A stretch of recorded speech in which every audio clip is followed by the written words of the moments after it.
আসাদুজ্জামান, বেনজির, জামিল, রফিক, মতিউর, এরা তো শেখ হাসিনারই লোক। তাহলে হঠাৎ করে এগুলো মিডিয়াতে আসছে কেন? এগুলো আসলে মিডিয়াতে আসছে উনি একসাথে অনেকগুলো ইস্যু কভার করতে চায়। এক হচ্ছে আমেরিকাকে বোঝানো যে আপনি তো আমাকে হেল্প করেছেন, ভারতের সহায়তায় আমি ক্ষমতায় আছি, এবং আপনি যেহেতু আমাকে কিছু বলছেন না, তার মানে আপনারও একটা সম্মতি আছে। প্রথম লাভটা হলো আমেরিকাকে খুশি করা যে আমি দুর্নীতির বিরুদ্ধে জিরো টলারেন্স। দ্বিতীয় লাভটা হচ্ছে আপনাকে আমাকে একটা সুযোগ করে দেওয়া যে আপনারা এইগুলো নিয়ে আলোচনা করেন, এবং জনগণ আমাদের আলোচনা শুনবে, আমাদের বক্তব্য শুনবে, এবং জনগণকেও শেখ হাসিনা বোঝানো যে আমি কাউকে ছাড় দিচ্ছি না।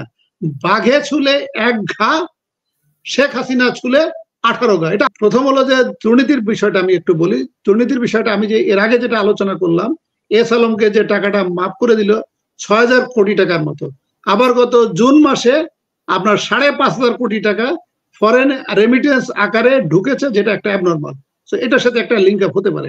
আমি কিন্তু এর আগের টক শোতে কিন্তু আমি বলেছি যে এই যে দুর্নীতির যে বিষয়গুলো আসছে, এটাও কিন্তু একটা নাটকের অংশ।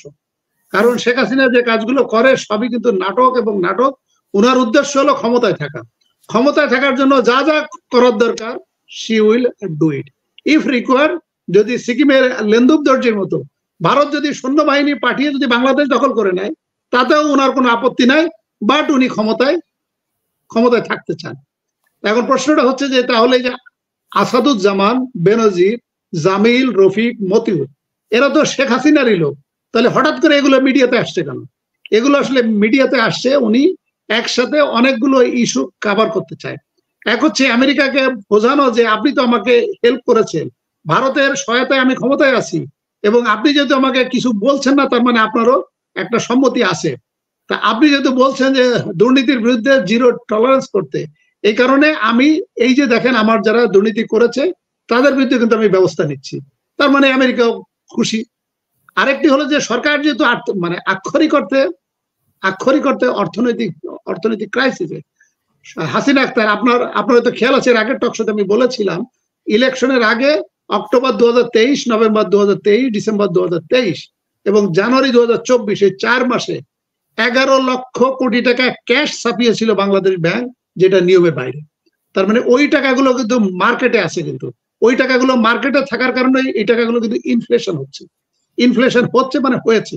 যদিও সরকারের পক্ষ থেকে বলা হচ্ছে ইনফ্লেশন হচ্ছে 9%, কিন্তু ভার্চুয়ালি অর্থনীতিবিদরা বলছে ইনফ্লেশন 15% বেশি। তাই এখন আপনার যে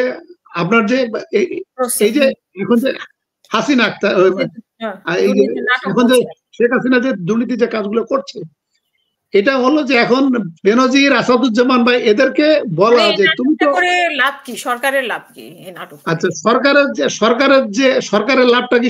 প্রথম লাভটা হলো আমেরিকাকে খুশি করা যে আমি দুর্নীতির বিরুদ্ধে জিরো টলারেন্স। দ্বিতীয় লাভটা হচ্ছে আপনাকে আমাকে একটা সুযোগ করে দেওয়া যে আপনারা এইগুলো নিয়ে আলোচনা করেন, এবং জনগণ আমাদের আলোচনা শুনবে, আমাদের বক্তব্য শুনবে, এবং জনগণকেও শেখ হাসিনা বোঝানো যে আমি কাউকে ছাড় দিচ্ছি না। বাঘে ছুলে এক ঘা, শেখ হাসিনা ছুলে 18 ঘা। এটা আমার বক্তব্য না, এটি সুরঞ্জিত সেনগুপ্ত একাধিকবার বলেছে যে বাঘে ছুলে এক ঘা, শেখ হাসিনা ছুলে 18 ঘা। এই কারণে উনি জনগণকে কি করছে? জি, মানে এটা আলোচনায় রেখে এর আড়ালে সরকার কি করছে? আচ্ছা, এটা আলোচনায় রেখে আরেকটি হচ্ছে এদের কাছ থেকে বলা যে ধরেন বেনজিরের 1000 কোটি টাকার সম্পদ আছে, বেনজিরকে বলা যে তুমি তো অনেক সম্পদ ইনকাম করেছো, তুমি 800 কোটি টাকা দিয়ে দাও, আমি যেখানে দিয়ে দিতে বলি, আমি যে অ্যাকাউন্টে দিয়ে দিতে বলি, বা যার কাছে দিতে বলি, বা যে স্থানে দিতে বলি, তুমি এটা দিয়ে দাও। অথবা জামিলের ধরেন আছে 500 কোটি টাকা, জামিলকে বলবে যে তুমি 400 কোটি টাকা দিয়ে দাও, তাহলে তুমি কিন্তু থাকতে পারবা না, তুমি চাকরিতে থাকতে পারবে না, তুমি জেলে যাবা, যাবজ্জীবন কারাদণ্ড হবে, সামাজিক ভাবে তুমি হেয় হবা। সো এরা তখন বাঁচার জন্য বলবে যে তাহলে টাকা কোথায় দেওয়া লাগবে।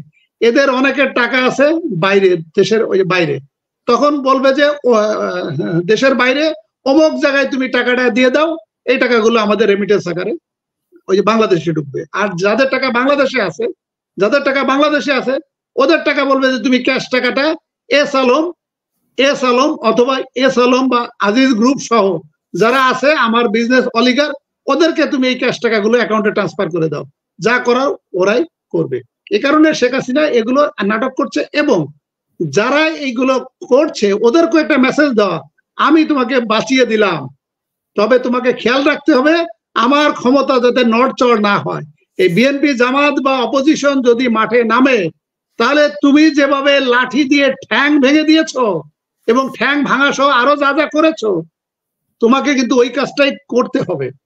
এখন ওরা ভাবছে যদি আমার 100 টাকা যদি 80 টাকা নিয়ে যদি আমি বেঁচে যাই, তাহলে আমি দরকার হলে আবার 80 টাকা ইনকাম করব। এটি হচ্ছে একটা গেম, এটি হচ্ছে একটা নাটক সিনেমার প্রযোজনা। কেউ ওটা অভিনয় করছে, কেউ অভিনেতা, কেউ অভিনেত্রী। পরিচালক, কেউ পরিচালক, কেউ অভিনয় করছে। তো জি।